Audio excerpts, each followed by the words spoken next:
Okay, good afternoon, everybody. It's 4 p.m., August 19th.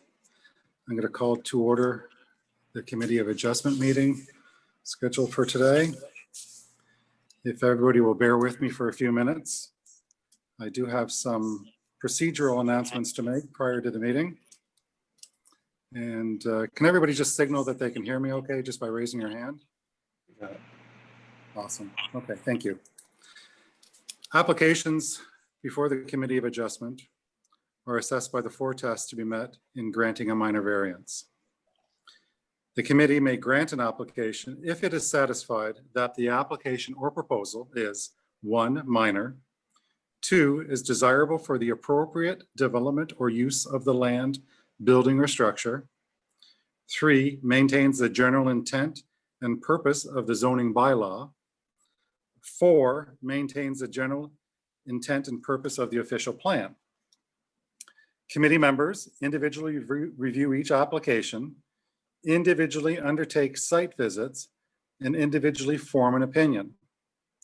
Committee members assemble at this meeting to render their decision. Barbara Calavas, Secretary Treasurer of the Committee Adjustment and Director of Planning and Development, will review any comments received on the application or applications and also provide the planner's assessment of the application. The applicant or their agent are then asked if they would identify themselves and if they would like to speak on the application. Anyone from the public are asked then if they would like to speak on the application after identifying themselves. Committee members may then ask questions, make statements of opinion, followed by their decision, which is voted on by the committee members. The decision of the committee may be to grant the application as presented, grant the application with modifications or conditions, or reject the application. If the application is granted, there is a 20-day appeal period from the date of the decision where an application can be appealed to the local planning appeals tribunal. If work is proposed to commence prior to the ending of the appeal period, the applicant can consult with planning staff regarding an option to enter into a conditional building permit with the township. With that out of the way, now I'm going to call for the adoption of the Committee of Adjustment meeting agenda. Do I have a motion to adopt? I will. Holly, thank you. Tim seconding. Okay, thanks. With regards to the applications before us today, do any committee members have any financial interest in any of them that would cause a conflict? No. No. That'll be shown that all committee members have noted that none are in conflict. And next, a little bit of information to get out of the way. We have to do the adoption of the Committee of Adjustment meeting minutes. Do I have one to move it and one to second it, please? I'll move it. Thank I'll you. second. Thank you, Tim and Heather. Perfect. Now on to the specific applications before us.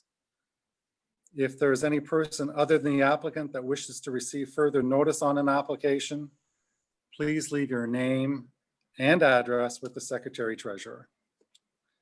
Okay, so if all the committee members are ready and Barb's ready, we'll start. The first application before us is A0620, the Beshara McKay property. The location is Lot 2, Concession 1, street address 1917, County Road 2. The applicant is seeking relief from zoning bylaw 1321 as amended to permit a 12-foot by 37-foot or 888 square foot plus or minus 2-story addition onto the east side of the existing dwelling. The addition is in an area of an existing attached carport and old garage foundation on the east side of the dwelling. To permit the proposed addition, relief from zoning bylaw 1321 as amended from the following provision is required. Section 5.32, interior side yard setback in the estate residential zone, where 9 meters or 29.5 feet is required for the residential addition, where the proposed addition is to be 2.89 meters or 9 feet 6 inches plus or minus on both the imperial and metric sides at its closest point to the interior side yard at the southeast corner. That's the application in a nutshell. Now I'm going to call on Barb Calavas to offer any planning notes and to enter into any comments received. Thank you. Okay, thank you and good afternoon. I just would start by noting that the agenda had been published in full yesterday on the township's website. So all of the details, most of the details, we did have one late entry on a different application, have been included in the agenda publication. Can everyone hear me okay? Yes, okay. Yeah, I think we just need to get someone's mic turned off or something. There's a really, really bad echo. Okay. Yeah. Okay. So the comments have been received from Mark Witten at 1921 County Road 2, dated in an email of August 18th. The committee has that before you. It's a detailed submission, so I won't go through it in full, but I will just highlight that in Mr. Witten's opinion, he does not believe the 4-part test of the application for minor variance is met. He's indicated that it is a huge addition close to the property line and not in keeping with other estate properties in the area. The main issue is that it is too close to the property line. There was a subsequent additional email from Mr. Witten the same day, also expressing concerns with the setback of a septic system to the property line, indicating it should be 10 feet. And he had contacted the health unit, but had not heard back regarding that concern. We also received comment from the fire chief for the township. That was in an email of August 18th. And the fire chief had provided some questions, and they are detailed for you on page 36 of the agenda. In brief, the first question is noting that the photo stated that the existing garage and carport, just advising us that it has in fact already been removed. The second point is that the site sketch shows an unopened right-of-way, and it's hard to define the property line due to the vegetation. Also noting that there's an existing propane tank which may not meet the requirements for setback from property lines. Question or 3, the site sketch shows a right-of-way parallel to the unopened right-of-way, which actually is a driveway leading to a property at 1921.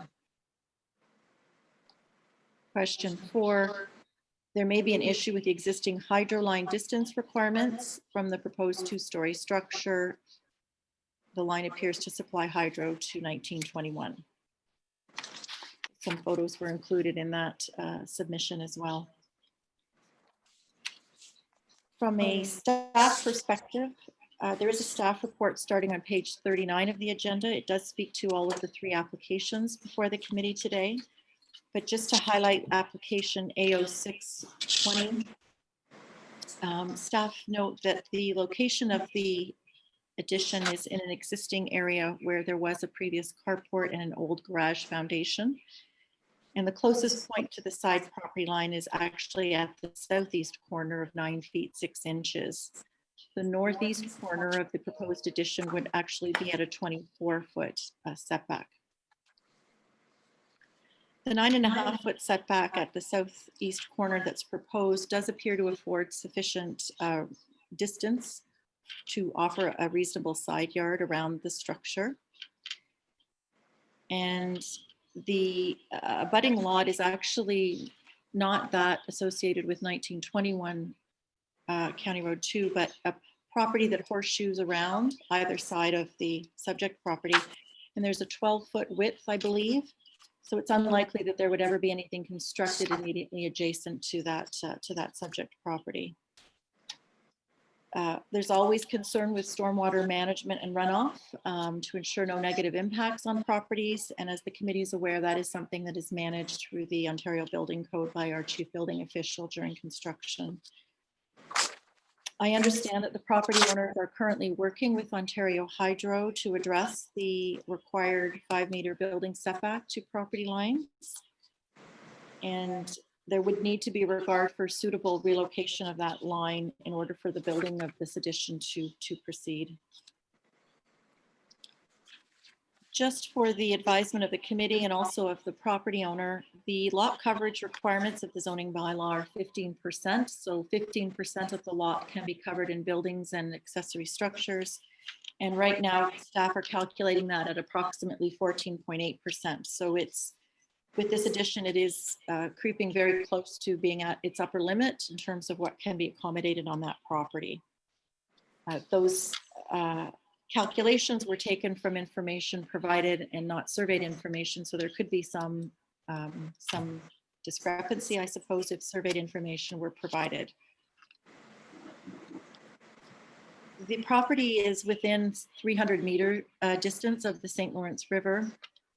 And as the committee is aware, that can often trigger the need for archaeological assessment of the potential for archaeological resources within any properties within that distance. However, given the nature of the proposed construction, the fact that it's already on an existing residentially zoned developed property, and the new construction is in the area of an existing previously existing carport and foundation area, it would be recommended that in lieu of doing an archaeological assessment, that the applicants and their contractors have regard for any archaeological artifacts that may be unearthed during construction. And if there are any findings, then those be reported to what is now the Heritage, Sport, Tourism and Culture Industry Ministry. Also, if there's any burial sites or human remains unearthed, then that would be the responsibility of the owner or their agent to advise the township and also the appropriate authorities having regard for the Funeral, Burial and Cremation Services Act.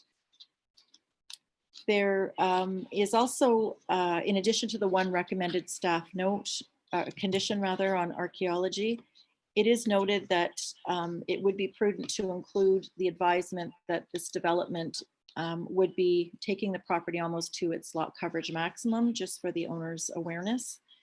And also that the relocation of the hydro lines must be resolved prior to any construction by the owner to ensure there's an adequate building setback, which is typically 5 meters or otherwise as may be authorized in writing by Hydro 1. So I guess with the one proposed condition and the 2 notes, staff are have assessed the application favorably and deem it to meet the 4 tests. Those are all the comments received, Mr. Chair. Thank you very much, Barbara. I appreciate the input. Is the applicant or the applicant's agent available to speak to the committee, or do they wish to? Yes, I am. I'm the applicant, Andrew Mackay. Thank you, Andrew. Would you like to add some comments? Yeah, I appreciate all your time and efforts you guys put into this, and do appreciate Mr. Whitten's comments. And we have looked at quite a few things that he brought up, and unfortunately, I think the source of his email and frustration is from that hydro line being an illegal easement, as there's no easements found on it. So I'm trying to be a good neighbor, unlike his email states, by trying to find an alternative source to put that hydro line that doesn't affect our house, but affects the 3 neighbors in the horseshoe behind us. So hopefully that's not looked down on us. And a few of the comments were kind of hurtful. So I'm a little disappointed in his actions in that email. But I do appreciate all your time. Hopefully we can satisfy all the needs that you guys need. And the comment from the fire chief of the propane tank. I'm going to look at the restrictions and see if we can move it once we have everything built correctly, if everything is a go. Thank you, Mr. McKay. Do you wish to add anything else? Unless somebody has any questions or concerns, I feel, I think the answer you guys said is favorable. Okay, well, right now I'm going to call on each committee member. Okay, sorry. And just go ahead and unmute yourself as I call upon you, if you don't mind. And you can offer any comments, concerns, or questions. So we'll start with member Heather Rotley first, if you don't mind. Heather? Sure. I agree with the comments made by Barb. The letter had me a little confused. There was a lot of stuff in there that I'm not sure how much is relevant to the current application. But I did want to just check with Barb. In your recommendation, you don't make mention of the propane tank. And Mr. McKay is indicating that they'll look at relocating it once they have everything else built properly. Is that something, because you didn't mention it, we don't have to put that as a condition? The, sorry, the propane tanks are not regulated by the municipality, Okay. nor under the building code. So Okay. they're an independent, it's an independent entity that does need to be regarded for sure, but it's not something that comes under the purview of the municipality. Okay. Okay. Great. Thanks. So, I mean, the only, I don't think I have any other significant comments. I agree with that the hydro, the location of the hydro lines has to be resolved. And if that's put down here as a condition, then I'm satisfied and I would go along with the recommendations. Thank you, Heather. Appreciate your comments. Member Tim Ross. I'm satisfied with the conditions that have been suggested here. Thank you, I've got Tim. nothing else to say. I think it'll clean up that spot a little bit, make it look nicer, which I think will be good for the area. I don't think the two story addition is going to make much difference as far as visibility or anything. I think it'll, looks to me like it'll flow nice and tidy up that area. That's obviously, there's not a whole lot going on beside it with the easements and such. So I don't see any major problem with it. So. Thank you, Tim. Appreciate your comments. Member Holly Robinson, please. Yes, thank you, Mr. McKay, for your comments. We appreciate you joining us today. And also Mr. Witten's email. He obviously put a fair effort into this. And I agree with my colleague Heather that some of it didn't seem particularly relevant to this issue. Mr. Witten seemed concerned that there was perhaps a lack of desirability of extension creating a monster home or a larger home, and the attending the site and driving around the neighborhood, I've seen a variety of different home sizes, all the modest bungalows to very large homes. And that's simply the nature of this neighborhood. And I also saw that according to MPAC that Mr. Witten's own home is currently larger than the home at 1917. And that even with the addition, it's a difference of 600 square feet. So I don't see that's particularly relevant. Mr. Witten's other neighbor has a home that's over 4,600 square feet. So I just think that we're dealing with a variety of different home styles, different ages of homes, different lot sizes, and that's, I'm sure, one of the things that makes the neighborhood really lovely. I also take into account the fact that this addition is going to be erected more or less in the same footprint as the old garage and carport. And so I don't see that it visually will make a significant amount of difference to the aesthetics of viewing the property. Again, like my colleagues, my concern was about the propane tank, and thank you, Barb, for clarifying that issue. And I think it's a very good idea to ensure that in this decision we reiterate that the lot coverage, that pretty well will be it, that there won't be any future building. And as long as the hydro line issue is addressed, I think it's perfectly acceptable, and I don't have a problem with the application. Thank you, Holly. Speaking for myself, I'm not going to go over everything my colleagues have just said, because I'm just going to pretty well echo everything they've said. Providing the fire chief's concerns are met and providing the hydro pole is addressed, I don't have an application, or sorry, I don't have a problem with this application either. Based on that, I think we can have a vote on either approving or denying the application. I guess a raise of hands, if everybody could raise their hand to signal that they are in favor of the application, please. Mr. Chair, are we including the conditions regarding the regard for agriculture or archaeological resources? Yes, absolutely. My error, Holly. We'll make sure that that gets included as well, because of the proximity to the St. Lawrence River. So absolutely, good point. Thank you for catching that. Was there anything else that I might have missed? Okay, so let's call for a vote, please. All those in favor of this application? Thank you. Mr. Mackay, your application has been approved. Congratulations. Best of luck with everything. I appreciate your time. Thank you.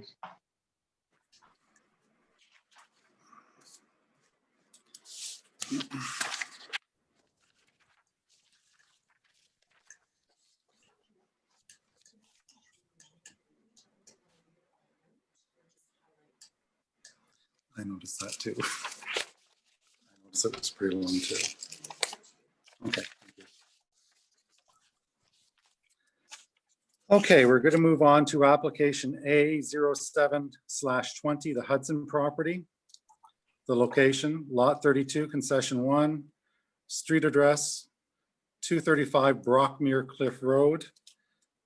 This is quite a long application, so I may condense part of it just to let everybody know if there's something I miss, or if there's something that you think I should add. Please don't be shy, just let me know. The applicant, Alex, and I hope I pronounced this right, Yohandis, is seeking relief from zoning bylaw 1321 as amended to permit the construction of a new 25-foot by 65-foot or 1,625 square foot or 150.9 square meter detached residential garage structure. Part of the garage is proposed to be constructed over the water line pipeline easement. The garage is proposed at a distance of 15 feet from the hydro line crossing the property. To permit the proposed construction, relief from zoning bylaw 1321 as amended, including the following provisions are required. Section 3.1 accessory uses 6.3, where in a residential zone, a detached accessory building is to be located in an interior side yard or rear yard, and where the proposed detached garage is proposed to be located in the defined front yard, the yard between the dwelling and the street. The garage is to be located 60 feet plus or minus from the Brockmere Cliff Road. Section 3.1 accessory uses, where in a residential zone, a detached accessory building is to be a maximum height of 5 meters or 16.4 feet. Height is and the height of that is measured as the midpoint between the peak and the eaves to a finished grade, and the proposed detached garage is proposed to be 6.3 meters plus or minus, or 28 feet 8 inches plus or minus in average height. We all have copies of the agenda. I'm going to refer you all now to section 5.3.2, the estate residential, the lot coverage. I'll give you all a moment to review that. Next, we'll have section 3.24, private right-of-way setback. I'll give you all a moment to review that.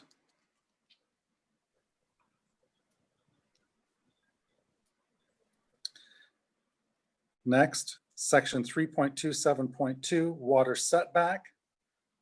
Again, I'll give you all a moment to review that.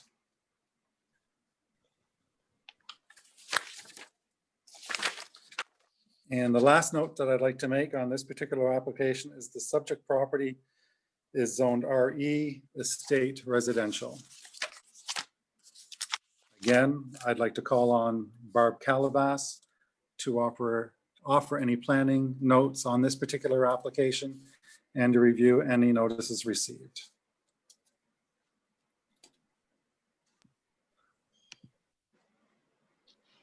So in terms of comments received, we received an email from Yvonne Robert, the Township's administrator clerk, on August 7th, advising that she has grave concerns regarding the waterline pipeline right-of-way. I do not believe that it is appropriate for a building to be located over the common water line. This could affect access if maintenance reconstruction becomes necessary in the future.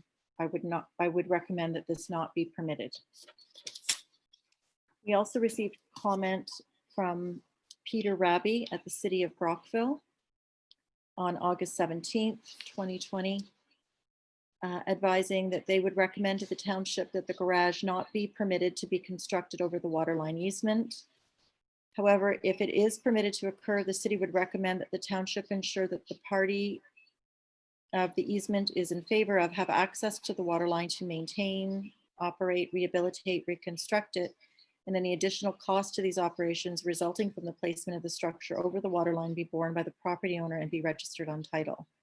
Alternatively, the homeowner could relocate the water service at their expense to where the structure would not be over it and establish a new easement. Peter Raby, Director of Environmental Services. Just for the committee's awareness, the City of Brockville does manage and operate the water line on behalf of the township. We've also received comment from the fire chief dated August 18th, advising that the fire department has no objection. However, they would recommend that the roof and siding be of a fire resistant material, metal, due to the proximity of the hydro pole and supply lines. In terms of planning staff comments, I would refer you back to the staff report and take you to page 42 of your agenda. Again, the agenda was published and the applicant did receive by email the link this morning to the full agenda. I won't go over it in full detail because you have had it before you, but I did want to raise that there was a typographical error on the notice of hearing. The imperial conversion on the height was incorrect on the notice. The metric notation was in fact correct, but the actual imperial height is 20 feet 8 inches, not 28 feet 8 inches. So just to bring that to your attention. And also the lot coverage calculations, again, those were done by staff based on surveyed information, but the survey scale was such that it was sort of difficult for staff to ascertain precise surveyed detailed measurements of buildings and structures. So again, it's staff's best estimate on the lot coverage overage. Main issue with regard to the assessment of this application is that it is a sizable garage proposed to be located in the front yard of the existing property at 235 Brockmere Cliff, and that it's proposed to be constructed over an existing waterline easement. The delineation of the information that was provided by the applicant in terms of their advisement that it was to be, the garage is to be located 15 feet from the hydro line and 25 feet to the east property line, was transcribed by staff onto a survey to scale. And it's attached to this report and outlined in yellow for the benefit of the committee and also for the applicant, just to provide a to scale indication of where the outline of the garage would result, more or less again. But I think the location outlined in yellow is a to scale representation more so than the information that is outlined in black on that survey. That appears on page 47 of your agenda. The main issue certainly is one of the main issues certainly with this application, and probably the prime issue, is the garage is being proposed to be located over the easement. That easement is in favor of the Township of Elizabethtown-Kitley. It is registered as an instrument number on title 0307701. And under that, it provides the township, which is the transferee in that agreement, to construct, operate, and repair and maintain continuous water pipelines to the premises of various of its residents. The agreement specifically provides that the lands which are detailed in the agreement will not place or erect or cause to be placed or erect on the premises described in box 5, the details of the easement, any building or structure which will prevent the exercise or enjoyment of the transferee of the rights and easements hereby granted.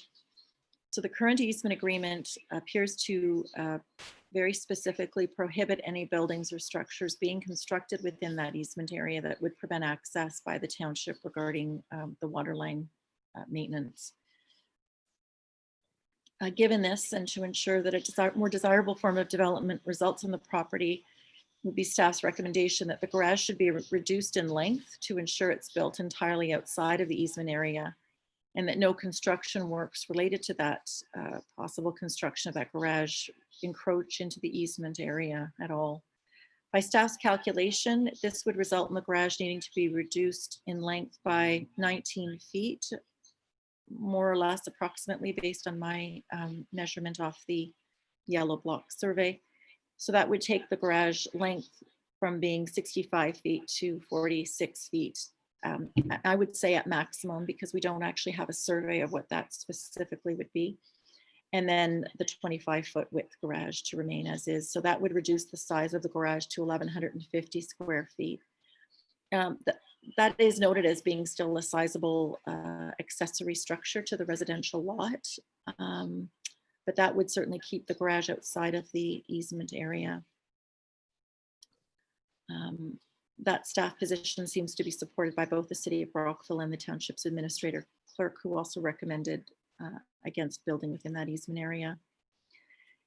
If that garage is reduced as proposed, that would represent a 2.3% lot coverage reduction on the property. So there would be no longer a requirement to give that relief from the lot coverage variance that is noted on the notice of hearing. The garage is proposed to be 25 feet from the east property line, and that is a desirable setback in staff's opinion, because it would allow a vehicle, if parked in front of those garage doors, to remain outside the garage and not on someone else's property. So I think that requiring that to be 25 feet to the east lot line is an appropriate setback that should be respected or possibly prescribed as a condition of approval. It would be recommended that a survey of the reduced garage size corners be surveyed to ensure that it is in fact outside that waterline easement, and also afford that 25-foot setback from the east property line. Regarding the garage being in the front yard itself, which is contrary to the zone provision, that is a typical standard requirement. And as the committee is aware from dealing with these previously, it's really the intent of that is to keep those accessory structures off to the side or to the rear yard, and make them less prominent on a property, which might be more of a typical standard residential subdivision type property, to make sure that the character of the neighborhood is not directly impacted. In this case, the location of the detached structure is proposed to be set back just as far as what a permanent dwelling would be proposed to be located at. So that does lend itself well to supporting the location, as it is significantly set back. And further, the zoning prescribed requirement for a side or rear yard location is not achievable in this particular property. It is a waterfront property, and the slope and topography of that area really makes that impossible. As well, it would be impossible to achieve the 30-meter water setback, which in this case is almost met at its closest point. So that, I believe, lends itself well to that location. The other issue is that the grade drops from the traveled road significantly down into the property, and I think that helps again to support it not being as prominent on the property from traffic passing by on the roadside. So I think that drop in grade does help to support the location and being in the front yard, and also supports the height variance that's being sought, because it wouldn't be perceived as being as high because of that drop in grade between the front of the property at the roadside to where the construction would occur. The property does appear to be within 120 meters of significant woodlands. That's an official plan policy provision. And in the absence of an environmental impact study to support the garage construction, it's recognized that this is already an existing built lot. It is a residentially used lot, but it would be recommended that as many trees be retained as possible in that area, and shrubs. I know with building, it's often not possible to achieve that, but that would certainly be a recommended condition if that's possible. Again, because it is a lot that abuts the river, regard for archaeological sites is possible. So again, it is a residentially built property, and because the garage is an accessory use to that, full archaeological assessment's not deemed required, but there is a recommended condition that if any significant archaeological resources are unearthed, and also again, that the Ministry of Heritage, Sport, Tourism and Culture Industries be readily advised, and also the township offices. A similar provision if there's any burial sites that happen to be unearthed, then again, it would be the responsibility of the owner and the contractor to notify the appropriate authorities in the township and comply with the Funeral, Burial and Cremation Services Act. The setback from the water and the height, and also the setback from the right-of-way from 6 meters to 4.57 meters also appear to be fairly minor and result in no negative perceived impacts on any adjacent properties as a result of that, or into the water body itself. So staff are supportive of the application as to be proposed to be recommended to be modified to reduce the garage length to 46 feet. And again, that's at maximum. And that also recognizes that the lot coverage variance would no longer be required. And there are 5 noted conditions, which includes the modification of the garage length to ensure that it's entirely outside the waterline easement, that there be a requirement for the location to be 25-foot offset from that east side property line, that there be a survey or marking of the 4 corners of construction to ensure that the reduced width and locating it outside the water line are achieved, and the east side yard is at 25 feet is met. Condition 4, as recommended, is that the tree and vegetation be retained to the extent possible, save and except for the garage construction area.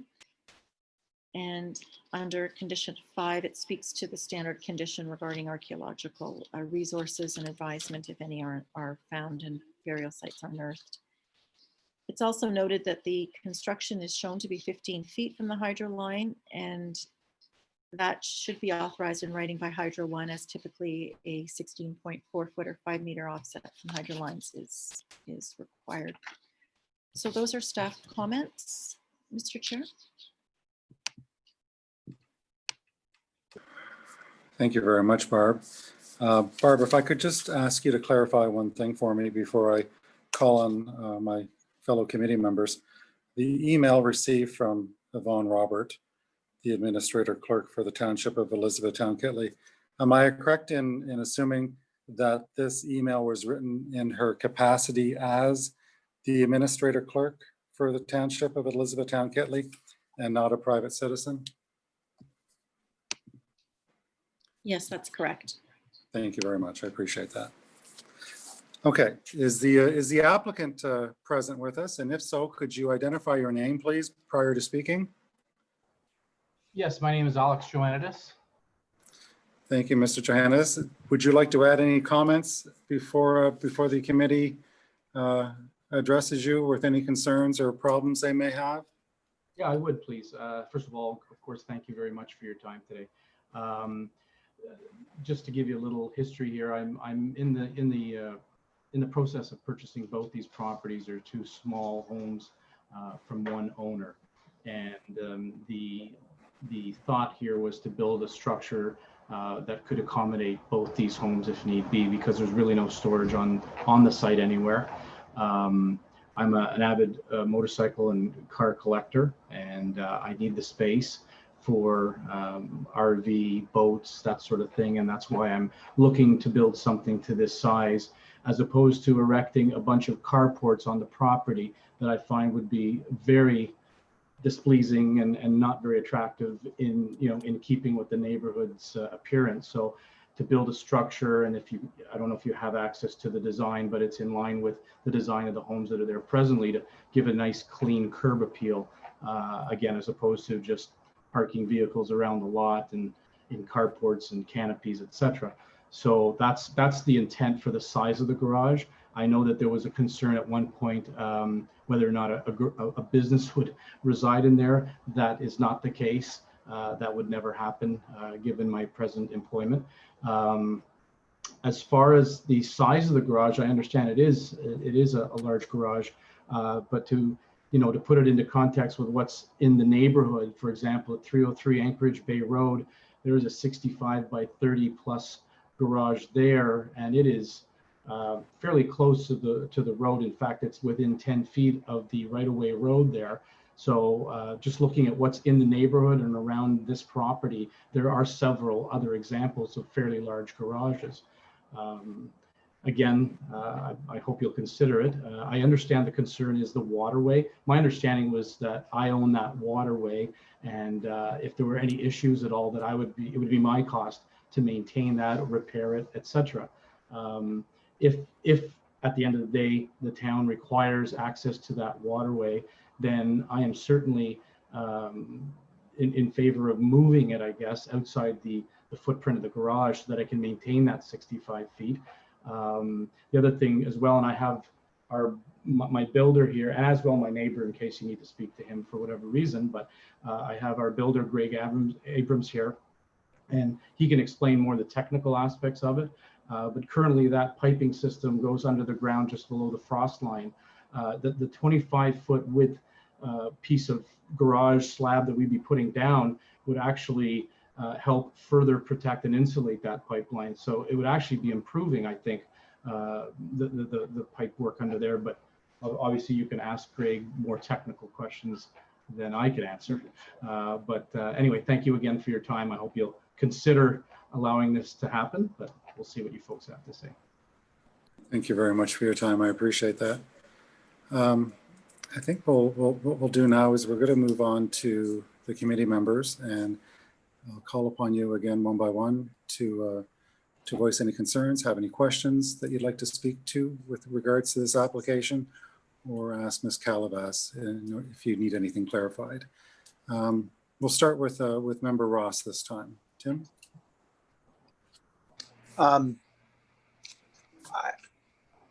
I think we have to respect this pipeline easement and the recommendations that Barbara's put forward, I think does that, plus allows this project to move forward. I don't know if there's any way for the garage to be put a little dog leg on it or something.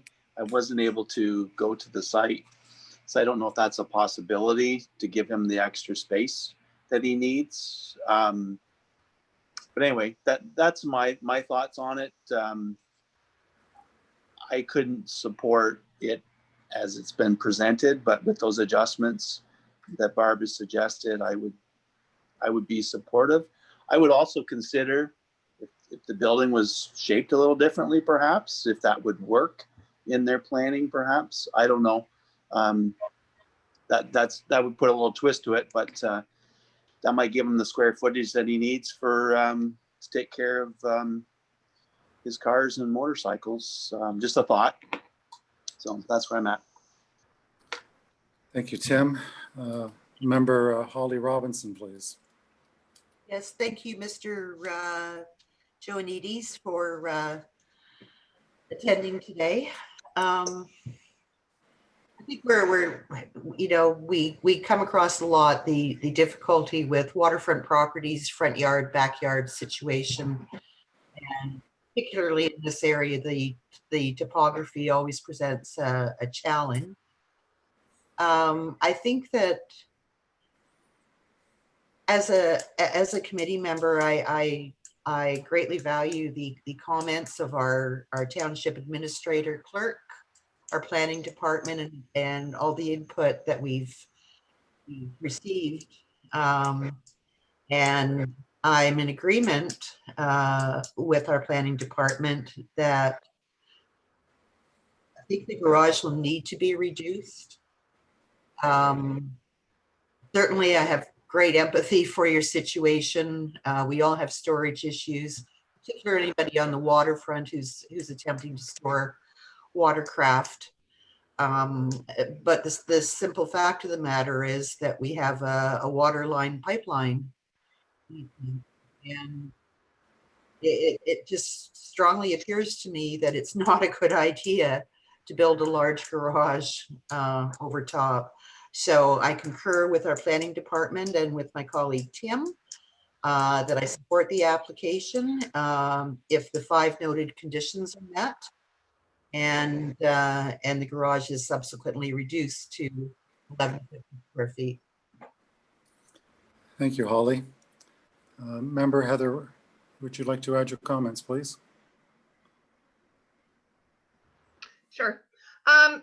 I'm not going to reiterate everything that everybody else has already said. I don't have a problem with the size. I don't have a problem with the fact that it's a huge building. I mean, you're right. There are other garages in the area, quite large. The crux of the matter is that it's going over the water line easement, and that by its very nature takes it from a minor variance to something very major. This isn't a minor. This doesn't meet the 4 tests anymore. Now, if you could move it and then establish a new easement, then I'd be in favor. I don't think you'd have to reduce the size, as long as you could do it to the satisfaction of the city of Brockville and the township. I don't mind the height. I think it's the fact that it's a front yard. I don't care. So my only concern is that this is a major issue at the moment. And if you could move it with, by dealing with the appropriate people and establish a new easement, and I don't know the ins and outs doing that, I would support it. I'd support the application as written if it could be moved. That's all I have to say. Thank you very much, Heather. I appreciate your comments. With regards to the comments that I might have, or that I do have, I should say, I too have a problem with the building over the water line. Simply moving the building and keeping it at its current size, I don't know, but you may run into other bylaw infractions that you may have to address that may or may not be more complicated than the ones that are before us today. But that's your prerogative to investigate that by all means. Is the applicant in favor at all of going with the recommendations of the planning department and reducing the size to accommodate the comments that Barb made? Well, again, I apologize. I know it is a large building, but there is a reason for that, and the measurements are there. You know, primarily, I don't want to have to bump buildings out and do this again. I was trying to do it once because this is hopefully my wife's my final home. The reason being is by the time I put everything in that structure, we did the measurements and we kind of needed that space for what we have. Having said that, I think the recommendation from the town of Brockville was to move the waterway, and I am more than willing to do that to satisfy that need. I prefer that as a compromise than reducing the overall size of the garage, if the town would be so willing to accept that. I do have my neighbor here as well. He's just west of me, and he wanted to make a comment perhaps regarding that. Hi, I'm Dean Delaney, 233 Brockmere Cliffs. I'm the property adjacent to him to the west. I'm a little bit confused about this waterway easement. The water line tap is at the edge of the road, and the water line is for that property only. It isn't a pipeline that serves the community. It's a 2-inch pipe that comes down to 235. So I'm a little confused about the township's easement of a pipeline. It's for that individual home. As I have one that cuts through my driveway and under the corner of my garage. My gas line also goes under the corner of my garage. And it's my understanding that it's my responsibility if anything goes wrong with those pipelines because the tap is at the road and the city is only responsible from the pipeline to the tap. I'm responsible from the tap to my home. So I was just a little confused when you said pipeline. It's a 2-inch line that's going from the tap underneath that garage.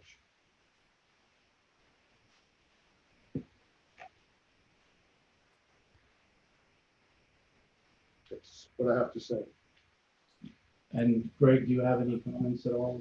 No, I was just wondering what the water easement is. The water easement, is that between the property owner and the township, or is that easement there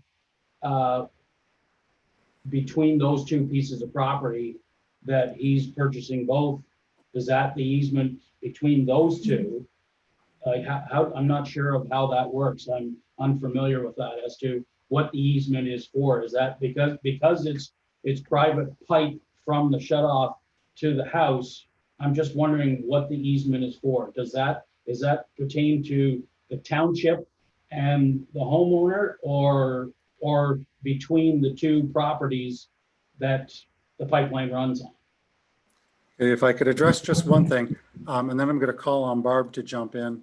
I think it's important to remember that the two properties are serviced by the water, but they're two legally entity properties. So it's not just one house that's being serviced.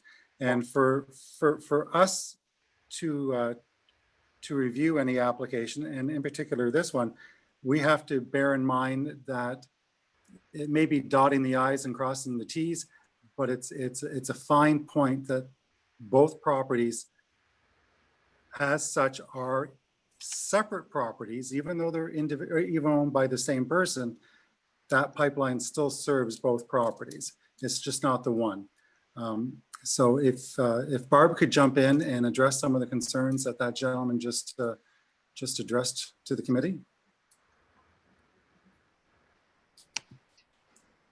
Hi, I wasn't able to hear fully, but I understood that you were questioning what the purpose was of the easement.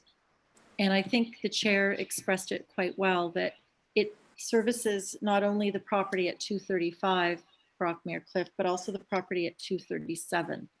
And I understand, I don't know if it was expressed that there's an interest by the applicant and property owner, the applicant on this application, to purchase both properties, but they do remain distinctly two separate properties. So despite your owning them, they can be conveyed in the future separately, because there were severance applications that facilitated that division. So that easement is to afford the municipality the right to access that line if there's issues or problems.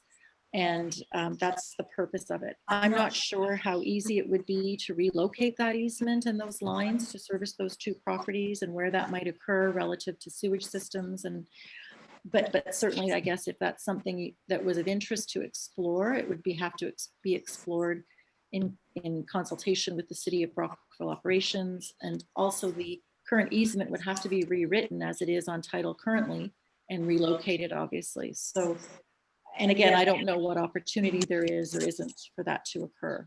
So I don't know. I hope I've answered everything. I had difficulty hearing. Thanks, Barb. I think where we're at right now, if I can sort of gauge the room, so to speak, the committee is having an issue with the water line problem or perceived problem, as addressed by not only the Director of Planning for Elizabethtown-Kitley, but bearing in mind that these things are managed by the City of Brockville. So if I could just ask you one more time, sir, are you willing to entertain perhaps going with the planning director's recommendations to reduce to 46 feet at a maximum, so that your application, along with the other 4 items that she's mentioned in the agenda, can perhaps be more favorably reviewed by the committee? Or is it your intention to perhaps pursue another avenue to either move the garage so that you maintain the current size, or you enter into a discussion with the city and their operations department with regards to moving the water line? Can I confer with my builder for a second? Please do. Take your time, sir. It's a big decision. Yeah, I would talk about moving on. Yeah. But I wouldn't leave that off. the Yeah. table, Yeah. Reducing the size. Yeah, so I guess the bottom line here, folks, is, you know, I really, this is a one-time deal for me. I don't want to be building garages every week. So I would like to get that size. It looks as if I can move that water line based on the town of Brockville's suggestion, then it could be feasible to go that distance, because I think I meet most of the criteria otherwise. If that were not an option or cost prohibitive, which I don't think it is, speaking briefly with our builder, then that might be an option. If at the end of the day that is not an option and it just can't be done, then of course I would have to look at reducing the garage, reluctantly, of course. But so I don't know if that, I've never done this process, so I apologize. I'm not used to doing this, so first time. Okay, Barb, if the applicant is going to get into conversations with the city with regards to relocating the water line, is that something that's going to negate this particular application before us until it can be refiled with any additional information that the city might have? Thank you. Okay. Barb has confirmed that, unfortunately, sir, that if you wish to explore those options, and it's entirely within your right to do so, the application that's presented to the committee as it is right now, we would need to perhaps either defer until you come back with a new application, or turn down based on the fact that it's not going to work the way it's currently written. And if I could just confirm with Barb, are those our 2 options, to either defer it until the applicant works with the city and the township with regards to this water line, or is it better to turn it down and start from scratch for the applicant? What's going to make it easier for this young man? Young man. Thank you. I would say you go shorter if you want. Yeah, so you don't want to turn it down.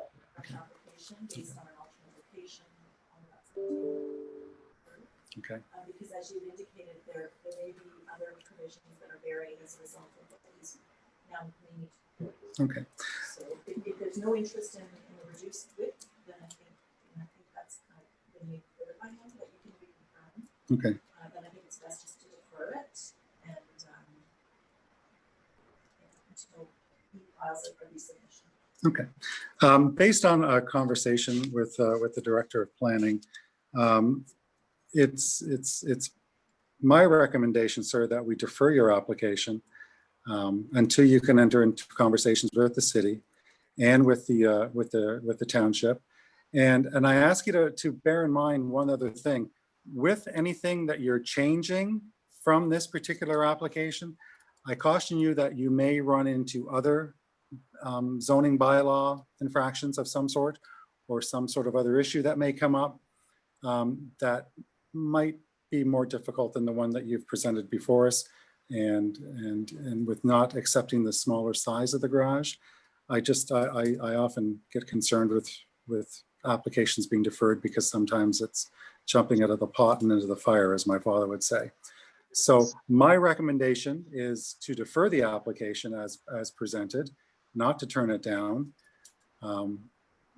So, and if I can just one more time confirm with you that the reduced garage size is not something you're willing to entertain right now, and you are going to proceed these other avenues with the city, with the township, and with any other potential zoning bylaws that may come into effect with the revised application. Am I correct? Well, no, what I'd like to say is I will do the reduced garage if that's my only option, but I would like to explore the opportunity or option to move the water line. If it is simple as the, I forget his title, with the town of Brockville indicated that I could move that, and even my builder saying that's not a difficult thing to do given the size of the pipe, just put it around the garage.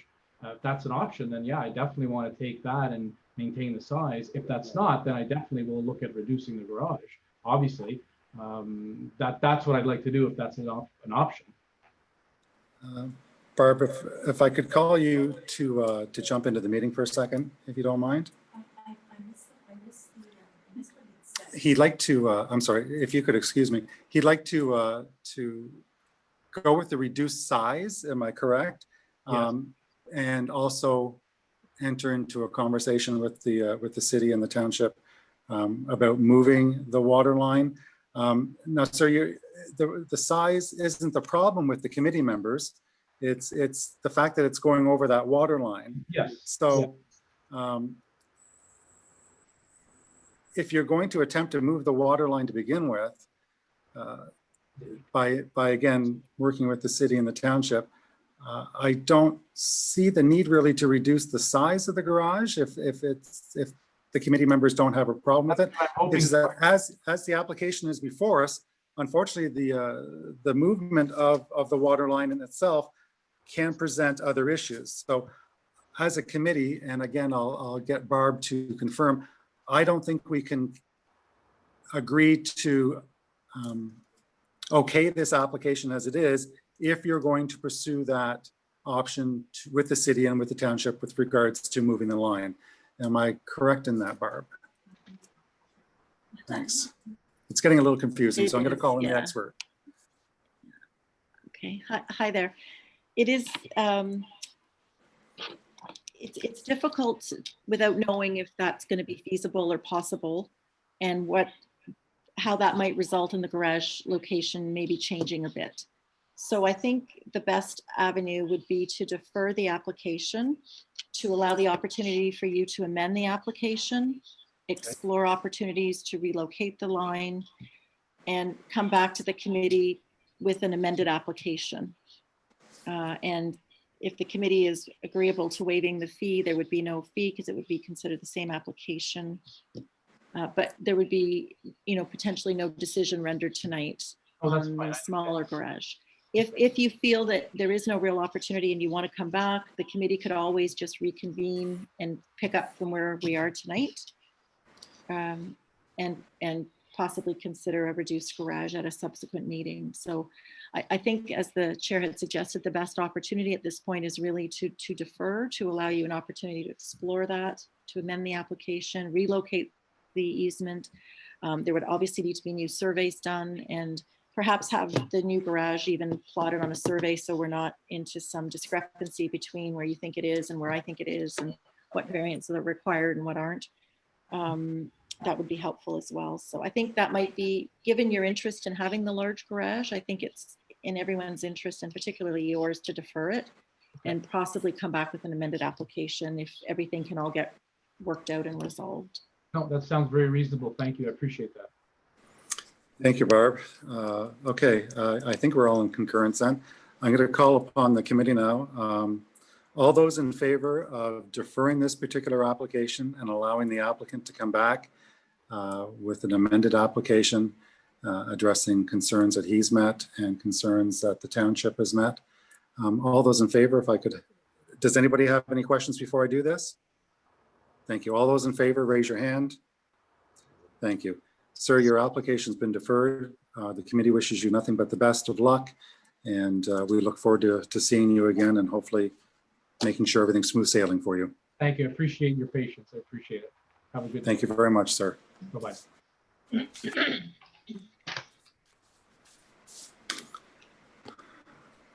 Brian, Yes, Tim, sorry. just a thought before they leave. Looks like we may be having another application in a few weeks. So if they could be given maybe a potential timeline, that would be helpful for them to expedite their plans. So. Thanks, Tim. I'll pass that on to Barb. It'll be really up to the city and to the township as to be able to accommodate them on something like that. Okay. But I would like to add, sir, as well, that Barb's recommendation about not having a refiling fee will certainly, if the committee is in concurrence, will certainly apply that to this particular application as well, so that you're out no more money out of your pocket when you come back before us. Thank you very much. Thank you all very much. Okay, finally, we're on to the third application, everybody. And this is application A0820, the Kathanzakis property. The location is lot 24, concession 1, plan 394, lot 38. The physical street address is 1406 Maplewood Drive.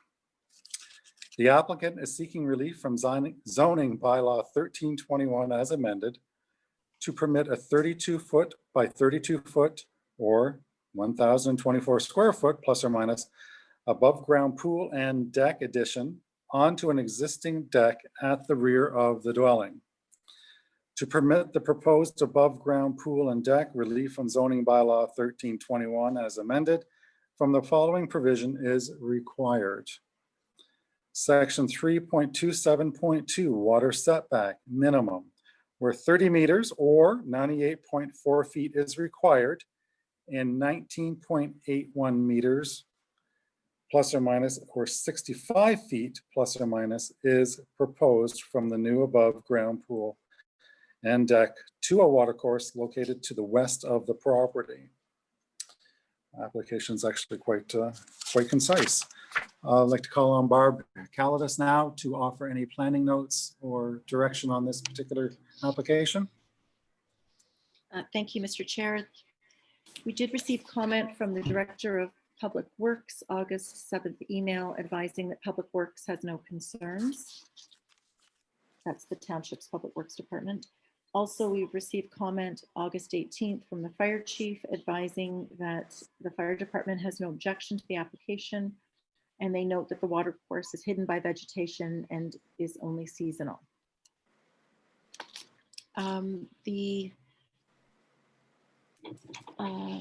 We did get a late email today, actually just 20 minutes before the meeting. So it's from the Cataraqui Region Conservation Authority. They had recommended deferral of the application as they have not had the opportunity to attend the property to evaluate the potential for flood risk to the proposed pool structure. They apologize for this last minute email and note that the deadline for submissions was entered incorrectly into their database. They did send a subsequent email, however, and indicated that if the committee wants to avoid a deferral, a condition could be added that the owners obtain a permit under the Reg 14806, which could be applicable anyway. It's applicable to any construction or location within 50 meters of a water course. They've indicated that could be obtained at the building permit stage and they would address their flood risk at that time. So those are 2 email submissions from the Cataraqui Region Conservation Authority. In terms of a staff comment on the application, again, I would just direct the committee to page 46 of the agenda in the staff report. And it indicates that it would appear appropriate for this pool installation at this location without the necessity for any studies to justify that location, given that it is an above ground pool and a deck construction, and there would be minimal proposed soil disruption. There would appear to be no impact on the water course related to this proposed deck and above pool construction. And it's noted that the surrounding water course area appears to be very well vegetated. So planning assessment indicates that there are no concerns with the application, and it's proposed to be recommended without any noted conditions other than the requirement to obtain a permit under Ontario Reg 14806, which would be a requirement given the proximity to the water course. Those are all the comments, Mr. Chair. Thank you, Barb. Is the applicant or the applicant's agent available to speak? And before doing so, if you could clearly state your name, please. Hi, I'm Morgan Kafatzakis. I'm one of the owners of the home. Hi, Morgan. Hi. Would you like to add any comments, or do you have any concerns? I don't have any concerns. I think I sort of provided a somewhat of a rationale in my application regarding the application to be exempted from the requirement. Our home predates when this requirement came into place, the 100 feet to the water course. And I should mention that the water course that's in question here, it's a very small stream that runs along the back of all of the properties on the west side of our street. So our home doesn't actually measure 100 feet from that water course. And any of the homes on the west side of our street who have a pool would also not meet that requirement. And there are several of them. So when the home was built, I mean, it's an odd shaped lot. The only place where we could possibly put a pool in where we met all of the setbacks would be basically in our front yard, which I think some of our neighbors might have an issue with. And also to put it in the backyard would allow for visibility. We could keep a good eye on it. That's where most of our windows are, to monitor its safe usage. We have young children. This is the reason why we want to install a pool. And on 2 point some acres of land, I would like to think that there's somewhere reasonable that we can put it. Yeah, I think that's it. I know one of the reasons why the requirement is in existence is that there's concern, and that's something that Barb just mentioned about the Cataraqui Conservation Authority, that the water source itself may impact structures or cause damage at some point, but the slope beyond where we're actually proposing to put the new pool is quite steep. And as I mentioned, the water stream itself, like I would say at some points, it's only about 1 foot wide and 1 foot deep. It's really just a runoff stream that runs along all the back of the home. So it's not a significant body of water that I think we could potentially, contaminate or we could have our property damaged from. So I think that's probably all that I think is relevant. Thank you, ma'am. I appreciate that. I'm going to call on my committee members now, fellow committee members, to offer any concerns or comments. Holly, you're up. Thank you, Ms. Kafanakis, for joining us today. No problem. Especially with the way our lives have been this summer. Appreciate your desire, especially with children. I saw that clearly when I I stopped in the other day that Hopefully they weren't in the street. yeah, and yes, you're absolutely correct. The logical place to put it is in the backyard. I think the only concern I have whatsoever is the issue with the CRCA. What you explained, you know, it appears that it's probably not going to be an issue. But I'm not entirely sure of what are your, how quickly were you trying to get this in?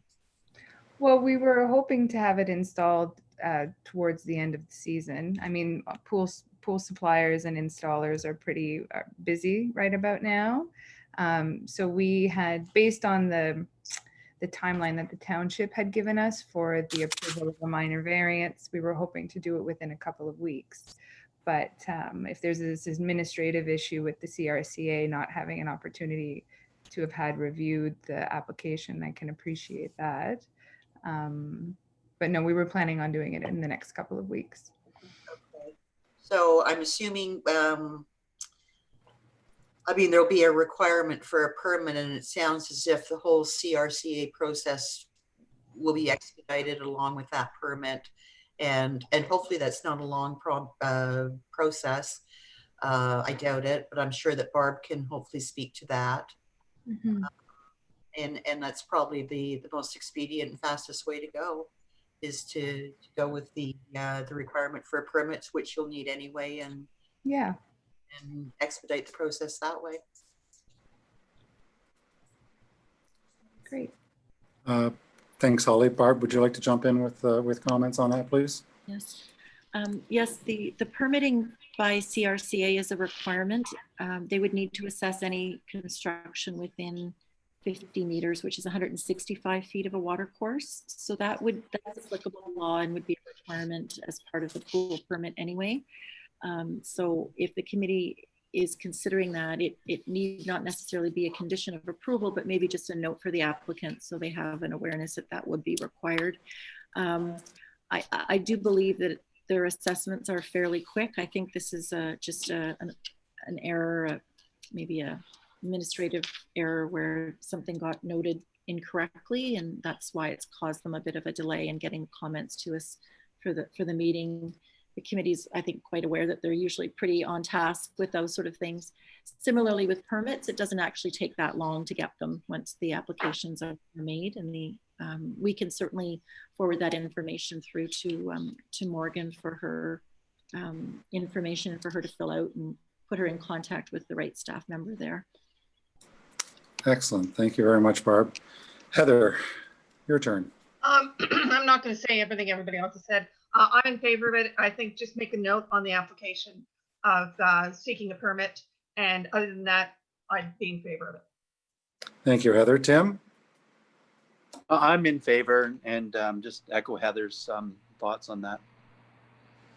Thank you, Tim. Ms. Kavanakis, I appreciate you coming before the committee today. We all do. We appreciate your time. And I appreciate the fact that you've filed an application to construct a pool, as I've driven around many times throughout the township and the city. And I am fairly confident a lot of people do not do that. They just go ahead and put a pool in. So the fact that you are doing it the proper way means a great deal. I concur with Barb, as long as we satisfy the CRCA, Yeah. which often can trump any decision that we make. So as long as everything's okay there, I certainly have no problem with your application, and I can fully support it. No problem. Great. Wonderful. Thank you so much. If I could call on the committee now to render a vote, and by a show of hands, those approving this application based on the fact that the CRCA requirement needs to be satisfied. Congratulations, ma'am. Your application's been approved. I hope you get to enjoy your pool for many years to come. I hope so too. Thank you very much. You're very welcome. Okay, that concludes our business as far as applications before the committee today. I'll call on Barb now to address any other business. Sorry. Yes, I just wanted to make the committee aware that there are some bylaw amendments that were approved by council. It's part of our ongoing comprehensive zoning review project, and I didn't include the full bylaw for your information here, but there's pages of amendments that are being made to our current zoning bylaw 1321.